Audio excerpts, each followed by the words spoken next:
Welcome to Midnight Chronicles, where the darkest stories come to life just before you drift to sleep. Let us know what part of the world are you watching this from and at what time. Tonight, we'll take you on a journey through the strange, dark, mysterious, and the terrifying. That's what this channel is all about, and if you are into these kind of stuff, don't forget to subscribe to our channel. We post fresh new content 3 to 4 times a week.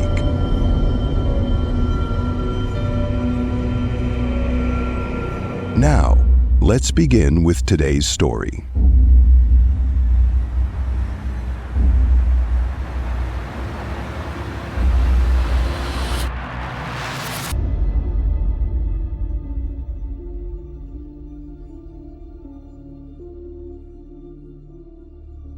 It was the size of a man's hand, but the shape was all wrong. Alex crouched down in the clearing, the beam of his flashlight illuminating the mass of print in the dirt. "Tell me this isn't what I think it is," I whispered, the words barely audible over the pounding of my heart. Alex didn't respond immediately. He ran a hand through his mop of dark curls, his usual bravado conspicuously absent. "Well," he muttered, brushing away a few leaves from the print's edge, "unless Bigfoot decided to get a pedicure, we've got a problem." The print was deep, each clawed toe pressing into the earth like it had been left by something with immense weight and intent. "Alex, we need to go," I urged, my voice trembling. "Go where? Back the way we came, past whatever left this?" He gestured at the print, his flashlight cutting erratic paths through the dense trees. The surrounding woods seemed to lean in, suffocating us in their ancient stillness. Oh, I didn't answer. I didn't need to. The chill racing down my spine said it all. We weren't alone, and whatever was out here didn't want us here. The trouble started, as it always did, with Alex. He had this uncanny ability to rope me into situations I'd never willingly agree to if I'd had time to think them through. Alex was the quintessential thrill seeker, a walking hurricane of charisma and questionable life choices. "Yosemite!" he'd exclaimed over lunch a week ago, practically bouncing in his seat. "It's got everything, man.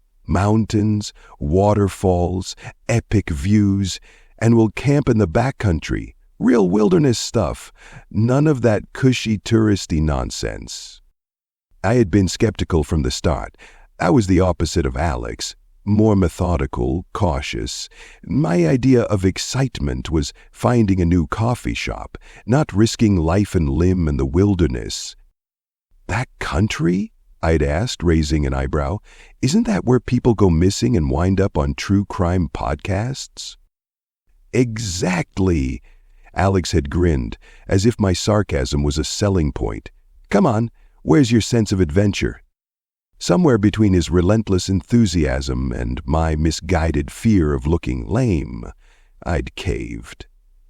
A week later, we were driving up the winding roads to Yosemite, my old Jeep groaning under the weight of our gear. Alex talked the whole way, spouting random facts he'd Googled about the park. "Did you know Yosemite's home to over 400 species of vertebrates? Bears, bobcats, mountain lions?" "You're not helping," I muttered, clutching the steering wheel tighter.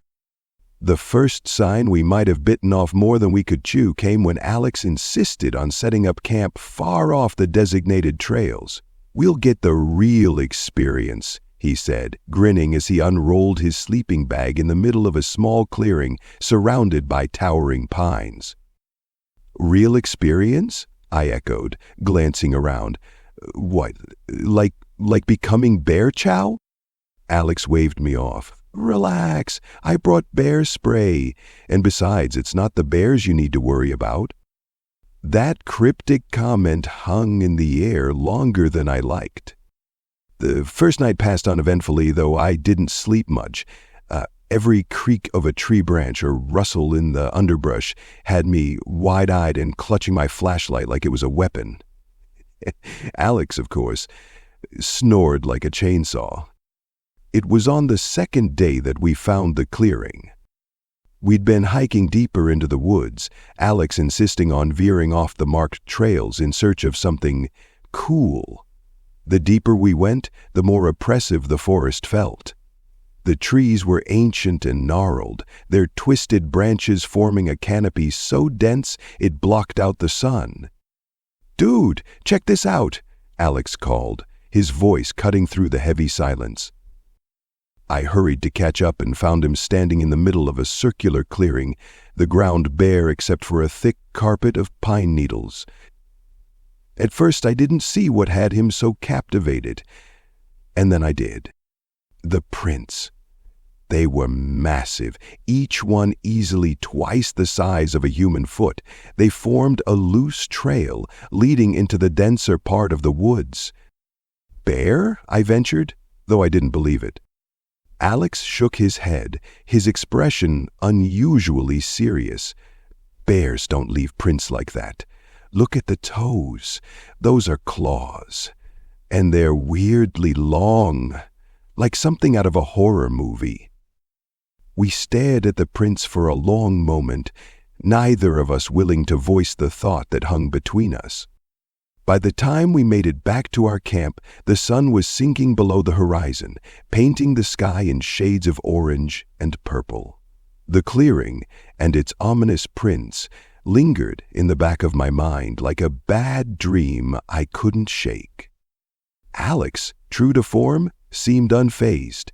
He built a fire and started cooking instant noodles, chatting away about his plans to climb Half Dome the next day. But as darkness enveloped the forest, my unease grew. The woods seemed different at night. The usual symphony of chirping crickets and rustling leaves was replaced by an almost deafening silence. And then came the smell. It was faint at first, a sour, musky odor that wafted through the camp like a ghost. I wrinkled my nose. "Do you smell that?" Alex sniffed the air. "Yeah, maybe something died nearby." I didn't respond. My eyes were fixed on the edge of the firelight, where the trees loomed like silent sentinels. It started as a low, guttural growl, so deep it seemed to vibrate in my chest. Alex and I both froze, our eyes meeting across the flickering fire. Was that? "Shh," I hissed, holding up a hand. The growl grew louder, morphing into a sound that could only be described as a howl. It wasn't like anything I'd ever heard. It wasn't a wolf or a coyote. It was something bigger, angrier. "Maybe it's just a—" Alex started, but he didn't finish. The howl was answered by another, this one closer. The second howl ended as abruptly as it started, leaving the forest in an oppressive silence. Alex's face was pale in the flickering light of the campfire, his usual confidence drained. "Oh, okay," he said, his voice barely above a whisper. "Let's not jump to conclusions. It could just be a wolf, right?" "Wolves don't sound like that," I muttered, my eyes fixed on the tree line. My flashlight was in my lap, and my fingers tightened around it instinctively. The air was heavy with tension, and the smell, God, the smell, was getting stronger. It was a pungent mix of wet dog and something metallic, like rust. My stomach churned. "All right," Alex said, trying to sound normal though his voice wavered. "Let's think this through. We've got a fire. Predators don't like fire, right? We're fine." The crackling flames cast dancing shadows on the trees, their gnarled shapes twisting and shifting in ways that made me feel like the forest itself was alive, watching. "We should go," I said finally, breaking the silence. "And go where?" Alex shot back, his voice tinged with irritation. "It's pitch black out there, man. You want to hike in the dark? Through that?" He gestured vaguely toward the woods, and I hated how much sense he was making. As much as I wanted to put distance between us and whatever was out there, the thought of stumbling blindly through the forest was even worse. "Okay," I said reluctantly. "We stay, but we keep watch. One of us stays awake at all times." "Rock, paper, scissors?" Alex suggested with a weak grin. Alex won. Or lost, depending on how you looked at it, and I took the first watch. I wrapped myself in my jacket, the firelight casting long, jagged shadows across our makeshift campsite. Alex retreated into the tent, zipping it up halfway so he could peek out if needed. The minutes dragged by like hours. The sounds of the forest had returned, but they felt wrong, forced, like nature was putting on a show to mask something lurking beneath.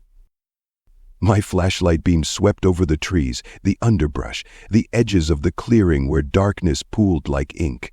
Every time I thought I saw movement, I froze, my heart leaping into my throat. It was just after midnight when I heard it again, a growl, low and guttural, coming from somewhere behind me. I whipped around, the flashlight shaking in my trembling hand. The beam landed on a tree trunk, then the underbrush, but nothing moved, nothing was there. The growl came again, this time closer. "Alex," I hissed, my voice barely audible. A rustling sound made me spin again, the flashlight beam bouncing wildly as I tried to find the source. "Alex," I said, louder, panic creeping into my voice. "What?" came his groggy reply from the tent. "Something's out here." Alex stumbled out of the tent, clutching the rusty hatchet he'd brought along as a joke. His hair was sticking up in all directions, and he blinked at me like he wasn't fully awake. "What are you talking about?" he asked, his voice still thick with sleep. Before I could answer, we both heard it, a heavy, deliberate crunch of footsteps in the underbrush. Not a deer or raccoon. These steps were too heavy, too purposeful. Alex's flashlight snapped on, and we both scanned the perimeter of the clearing. "See anything?" he whispered. "No," I whispered back, my eyes darting from shadow to shadow. And then we saw them. Two glowing yellow eyes hovering just beyond the reach of the firelight. They were high off the ground, easily 7 feet, and they didn't blink. They stared at us with an intensity that made my skin crawl. "What the hell is that?" Alex breathed. "I don't know," I replied, my voice barely audible. The eyes moved, slowly, deliberately. They swayed from side to side, as if whatever was watching us was deciding what to do next. "Stay by the fire," Alex whispered, his voice trembling. "It's supposed to scare animals off, right?" But something about those eyes told me this wasn't an animal. The stench hit us again, stronger this time. It was overwhelming, a sickening mix of wet fur, decay, and that strange metallic tang. I gagged, covering my nose with my sleeve. "Jesus," Alex muttered, doing the same. "What is that?" The eyes vanished, and my heart sank. It was still out there, but now we couldn't see it. "Do you think it's gone?" Alex asked, his voice a thin thread of hope. A loud crack echoed through the clearing, like a tree branch snapping under immense weight. "Nope," I whispered, gripping my flashlight so tightly my knuckles ached. The footsteps resumed, circling us. They were slow, deliberate, like whatever was out there was toying with us. Alex raised the hatchet, his hands shaking. "If it comes any closer, I'm swinging." "That's a terrible idea," I whispered. "Why?" "Because it'll probably just make it mad." Before Alex could reply, the creature let out a howl so loud and guttural that I felt it in my chest. It was close, too close. The fire flickered, and I swear the flames dimmed for a moment as if the air itself recoiled from the sound. And then finally it stepped into the light. The creature was massive, its hunched frame covered in matted fur that glistened with moisture. Its elongated snout revealed sharp, yellowed teeth, and its eyes, those glowing yellow eyes, burned with an intelligence that was far too human. It wasn't a bear, it wasn't a wolf, it was something in between, something wrong. Alex let out a strangled gasp, the hatchet slipping from his hands and landing in the dirt. Holy crap. "Don't move," I whispered, barely able to speak through the terror gripping my throat. The creature tilted its head, studying us with a curiosity that made my blood run cold. It took a step closer, its massive claws sinking into the dirt. And then, to our utter disbelief, it crouched low and wagged its tail. Alex and I stood frozen, staring at the impossible sight before us. The creature, a hulking beast that defied every law of nature we knew, was wagging its tail. It wasn't a small, timid wag either. The tail, thick and bushy like a wolf's, but disturbingly human in its articulation, swayed back and forth with an almost eager energy. Alex broke the silence first. "Is it friendly?" he whispered, his voice barely audible. I didn't answer. My brain was doing cartwheels, trying to reconcile the primal terror I felt with the utterly bizarre behavior of the thing in front of us. "Maybe it's like a dog," Alex continued, his words stumbling out in a nervous rush. "You know, dogs wag their tails when they're happy, right? Or when they want to play." "Alex," I hissed, my voice sharp with panic, "that is not a dog." The creature took another step forward, its claws raking softly against the dirt. Its eyes, intense and unblinking, shifted from me to Alex and back again. Then, to my horror, it let out a sound. It wasn't a growl or a snarl. It was a whine. A whine, a low, drawn-out whimper that sounded heartbreakingly canine, but with a guttural undertone that sent chills racing down my spine. "What the actual hell?" Alex muttered, his voice trembling. "I think it's communicating," I said, the words feeling absurd even as they left my mouth. Alex, in true Alex fashion, decided this was the perfect moment to test a theory. "Hey, buddy," he said, his tone shifting to the same high-pitched voice people use with their pets. He crouched slightly, holding out a hand like he was offering a treat. You okay? You lost or something?"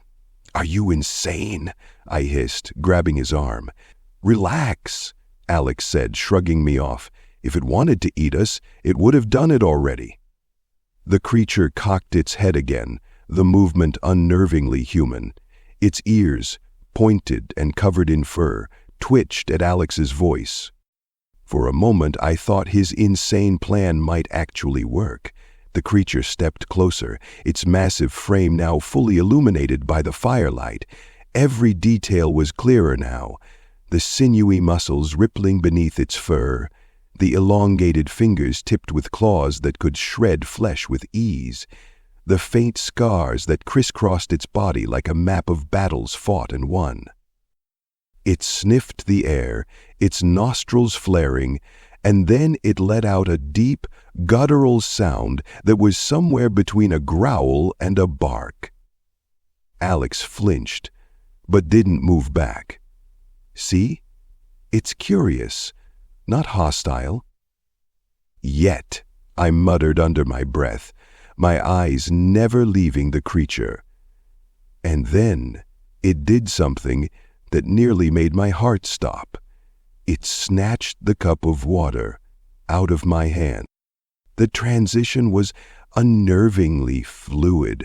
One moment, it was on all fours, its claws digging into the dirt. The next, it rose onto its hind legs, its full height towering over us like a living nightmare. "Holy moly," Alex whispered, taking an involuntary step back. It was massive, at least 8 feet tall, its shoulders broad and hunched.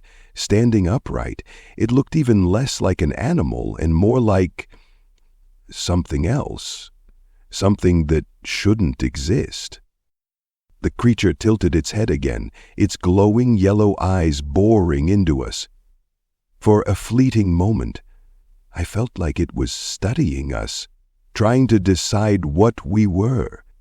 "Don't run," I whispered, my voice trembling. "Predators chase when you run." "Wasn't planning on it," Alex replied, though the terror in his voice betrayed him. The creature let out another sound, a low, rumbling growl that vibrated in my chest. It wasn't aggressive, but it wasn't friendly either. It was a warning. And then, with a swiftness that defied its size, it dropped back onto all fours and bolted into the darkness. We stood there, in stunned silence, the only sound the crackling of the fire and the rapid crunching of mangled bones and branches. Alex finally asked, his voice barely above a whisper. I nodded, unable to speak. We didn't sleep that night. How could we? Every creak of a branch, every rustle in the underbrush felt like the creature returning, ready to finish whatever it had started. Alex spent most of the night pacing around the fire, his nerves frayed. "What the hell was that thing?" he muttered for the 100th time. "I don't know," I replied, my voice hollow. "But I don't think it's a good idea to stick around and find out." At first light, we packed up camp in record time. Neither of us spoke much as we stuffed our gear into our backpacks, our eyes constantly scanning the tree line, the clearing with the prints, the howls, the eyes. All of it felt like a surreal nightmare, but the claw marks in the dirt and the lingering stench were very real. We'd made it about halfway back to the trailhead when we found it. A jacket. It was draped over a low-hanging branch, torn and streaked with what looked like dried blood. Alex picked it up gingerly, his face pale. This wasn't here before, was it? I shook my head, a sinking feeling settling in my gut. And then we heard it. A voice. "Help! Me!" It was faint, almost drowned out by the wind, but it was there. Alex and I froze, our eyes meeting. "No way," I said, shaking my head. "We're not doing this. We're leaving." "What if someone's hurt?" Alex argued, his voice tinged with desperation. "What if it's a trap?" The voice came again, closer this time. "Please, help!" Against my better judgment, we followed the sound. What we found at the base of a massive oak tree made my blood run cold. A man, or what was left of him. His clothes were shredded, his body mangled almost beyond recognition, but his face... His face was the same as Alex's. Alex stumbled back, his breath hitching. What is this?" Before I could answer, a low growl rumbled from the shadows, and those glowing yellow eyes emerged once more. But this time, there were more of them. The glowing eyes multiplied, and first 2, then 4, then 6 pairs blinked into existence, all hovering just beyond the dense curtain of trees. My pulse hammered in my ears as my brain scrambled for answers, for any semblance of logic, but none came. "Why does it look like me?" Alex's voice cracked as he pointed at the mangled body slumped against the oak. I couldn't answer. It wasn't just the resemblance. It was Alex.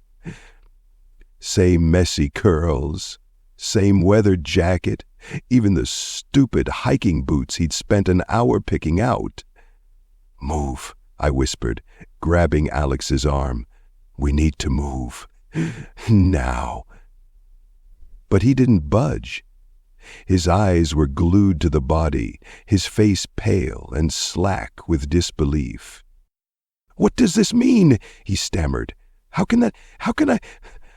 The growling deepened, cutting through the air like a serrated blade. One of the creatures stepped into the dim light filtering through the trees. It was the same beast from the night before, but this time it wasn't alone. The others followed, stepping out one by one, their hulking forms barely distinguishable from the gnarled trees around them. They were all different sizes, some smaller and more lithe, others massive and hunched, but they all shared the same features: matted fur, elongated claws, and those glowing, intelligent eyes. "Alex," I hissed, my grip tightening on his arm, "we need to run." But Alex just stood there, frozen, his gaze darting between the doppelganger corpse and the approaching beasts. The lead creature let out a deafening howl, its head snapping upward as the sound echoed through the forest. That was enough to snap Alex out of his stupor. "Run!" I shouted, yanking him with all my strength. We took off down the trail, our boots pounding against the dirt and roots. The creatures didn't hesitate. The sound of their pursuit was deafening. Branches snapping, leaves rustling, their guttural growls reverberating through the forest like a predator's chorus. "Are they chasing us?" Alex panted, his voice tinged with panic. "I don't know. Maybe because we're running. Keep going."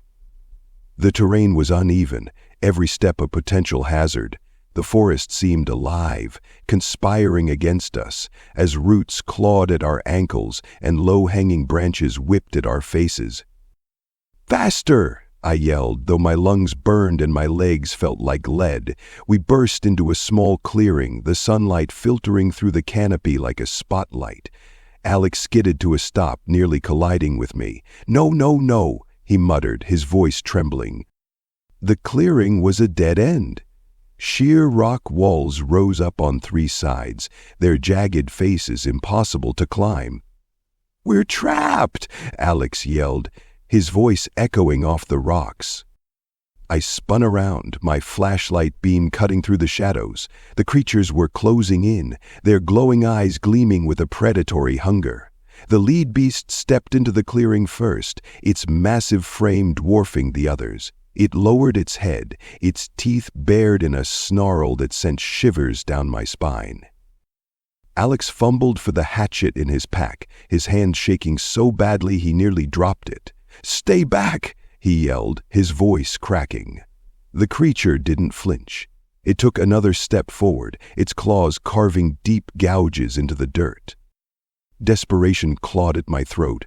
I grabbed the nearest thing I could, a fallen branch, and held it out like a pathetic shield.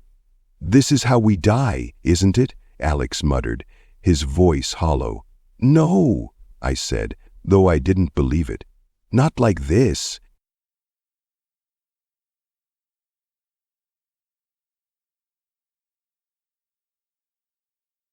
Just as the lead creature crouched, muscles coiling like springs, a strange sound cut through the tension. A whisper. It was faint, almost imperceptible, but it was there. "Leave." The word drifted through the air, carried on an unseen wind. The creatures froze, their ears twitching as if they'd heard it too. Alex and I exchanged a bewildered glance. "Did you hear that?" he whispered. Before I could answer, the whisper came again, louder this time. "Leave this place." The lead creature let out a low guttural growl, its glowing eyes narrowing. It seemed angry. And then, without warning, it turned and bolted back into the trees. The others followed, their massive forms disappearing into the forest like shadows retreating from the light. Alex and I stood there, stunned. The clearing was silent once more, save for the sound of our ragged breathing. "What just happened?" Alex asked, his voice barely above a whisper.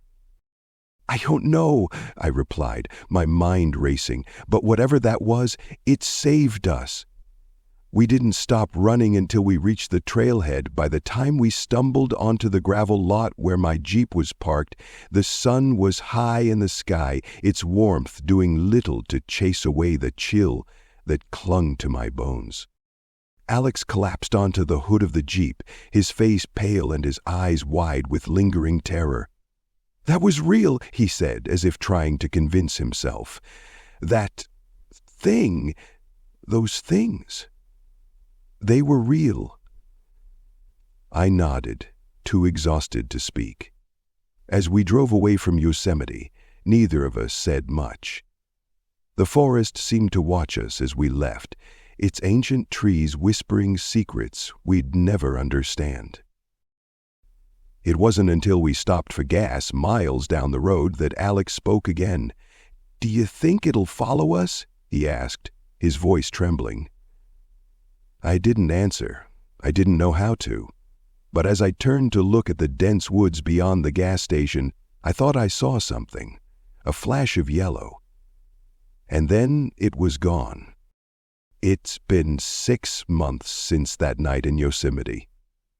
Alex and I don't talk about it much, not because we've forgotten, but because talking about it makes it too real, too close. After we got back, Alex did what Alex always does. He buried himself in research. He pored over books about cryptids, folklore, and obscure natural phenomena, desperate to find something, anything, that could explain what we saw. "Dogman," he said one night, a faint tremor in his voice. "That's what they're called. There are stories, old ones. Native legends, frontier accounts. They've been seen all over the country, especially near big forests. People describe them exactly like we saw. A half wolf, half man. And the weirdest part? They're supposed to be guardians." "Guardians?" I echoed, incredulous. "Yeah," Alex said, his eyes flicking nervously to the window. "Protectors of the land. They're not supposed to attack unless someone threatens their territory, but that doesn't explain me." He was right. The creature resembling him, the mangled doppelganger we found at the tree, none of it fit the narrative. It was a detail that haunted both of us, lurking in the shadows of our thoughts like an unanswered question. Life tried to go back to normal, but something had shifted. I started noticing things. Small, unsettling details that didn't make sense. A strange scratch on my apartment door that wasn't there the day before. The faint but unmistakable smell of wet fur in my hallway at night. Once, while walking to my car after work, I swore I saw glowing yellow eyes watching me from the edge of a wooded lot. Alex fared worse. He started having vivid nightmares of being hunted, his own face staring back at him through the trees. He quit his job, moved to a smaller town, and stopped answering his phone for weeks at a time. When I did hear from him, he was different, paranoid, jumpy. "It's not over," he told me once, his voice low and hollow. "They let us go that night, but they're still out there, watching." 2 weeks ago, I received a package in the mail. No return address, no explanation. Inside was a journal, Alex's. The pages were filled with frantic scrawled notes and crude sketches of the creatures we saw. One page was circled over and over, the ink pressed so hard it tore the paper in places. "They mimic," the note read. "They copy us, learn us. But why? To replace us? To protect us from ourselves?" Beneath the words was a single sentence, written in shaky handwriting. "If you see yourself in the woods, run." I haven't heard from Alex since the package arrived. His phone goes straight to voicemail, and his apartment is empty. No one in his new town seems to remember him, and the landlord told me the place was cleaned out weeks ago. Last night, I heard something outside my window, a soft scratching sound, like claws dragging across the glass. When I looked out, I didn't see anything, just the faint glow of the street lights and the empty street beyond. But as I turned away, I caught a reflection in the glass. It was me. But I wasn't moving. I wasn't smiling. And my reflection's eyes were glowing yellow,